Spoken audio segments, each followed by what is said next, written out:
something about Will Smith, or perhaps about us, is different. Beyond the glistening inner that distinguishes a real movie star, performers are compensated to portray characters rather than just enhanced and refined representations of themselves. When we discuss performers who are likable, we are referring to their capacity to convey certain traits on film.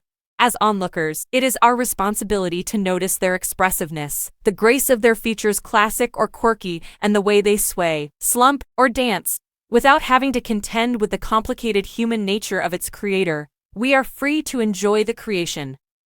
However, what happens if we discover too much about an actor's personal life? And why, when we hear, for example, Christian Bale berating a cameraman on a leaked audio, or, worse, hear that Henry Fonda, an actor who put a human face to civic-minded principles, had little compassion to spare for his own children, do we still feel a bit cheated even though we know better? Although our relationships with actors might be more complex than friendships, they are not our friends. What transpires when an actor acts in a manner that causes us to shudder at the very sight of him, the fundamental element of the actor-viewer bond? Bad Boys: Ride or Die is not Will Smith's first film since Oscar night 2022, when he stormed out from his seat and gave Chris Rock a hard slap across the face in response to Rock's cruel and unoriginal remark about Smith's wife Jada Pinkett Smith's shaved head. Since then, Smith has made one more appearance in the slave drama Emancipation, directed by Antoine Fuqua.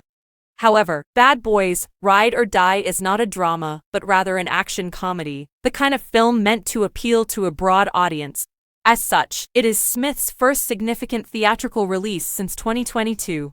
The series began with 1995's Bad Boys, when Smith and his co-star Martin Lawrence were essentially just kids. Smith has always had the ability to draw large audiences to the big screen from all around the globe. 2 months before the virus stopped people from attending to the movies, in January 2020, the previous Bad Boys film, Bad Boys for Life, opened and raked in $426 million worldwide. That pandemic hiatus helped to some extent, as Bad Boys for Life became the highest-grossing film of the year.